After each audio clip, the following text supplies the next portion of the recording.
Kwa serikali ya mpito ya Somalia, neno kutozwa ushuru halimo kamwe kwenye kamusi yake. Wanachofahamu fika ni maisha ya vita kwa takriban miongo miwili sasa.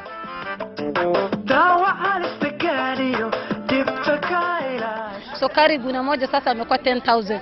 Mbele anatokanga upande wa Somalia. Kila kitu sisi kwanza mbele tunapatanga upande wa Somalia.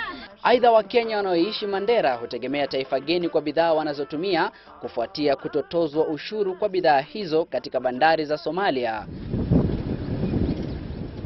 Vile barabara kutoka bandari za Somalia hadi mji wa Mandera ni fupi ikilinganishwa na ile ya Mombasa.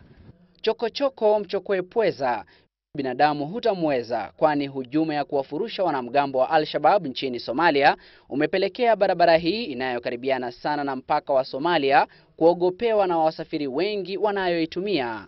Al-Shabaab sisi tunakaa na wasiwasi tukiona binadamu pande hii. Ndio hiyo tuko na shida wasiwasi. Nayo bila huruma, mvua kubwa inaendelea kunyesha na kutatiza usafiri. Mvua iliyobadili sura ya barabara hii na kuigeuza kuwa vidimbwi vya maji, huku magurudumu ya gari yakinata matopeni yasijue pa kujinasua. Siku 14 sisi anakuwa barabarani, iko shida sana. Hapa hakuna serikali ilijulikani kama Somalia hapo ama Kenya. Mafuta ya petroli ambayo ndiyo uti wa mgongo wa usafiri barabarani yamekuwa adimu, na petroli inayopatikana kwa bei nafuu sio safi kwa matumizi. Fuel mbele ilikuwa natoka kwa Nairobi. Tangu mvua imenyesha katika Mandera kuna barabara, so mafuta imepanda. Lisilobudi hutendwa, nao madereva wa magari hununua mafuta safi kutoka Kenya kwa kuchelea kuharibu magari yao. Baadhi ya bidhaa kama vile mboga huharibika njiani, nayo miraa, bidhaa wanayoienzi wenyeji wa mkoa huu, huharibika kabla ya kufika mji wa Mandera.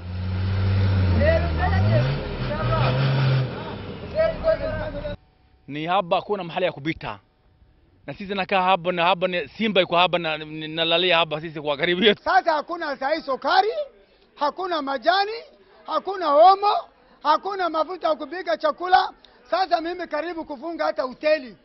Mji huu wa Bula Hawa ndio lango kuu la kuingizia bidhaa katika kaunti ya Mandera kutoka bandari za Mogadishu na Kismayu. Na iwapo vita dhidi ya wanamgambo wa kundi haramu la Al-Shabaab litaendelea, basi bila shaka shughuli ya biashara itatatizika mjini Mandera.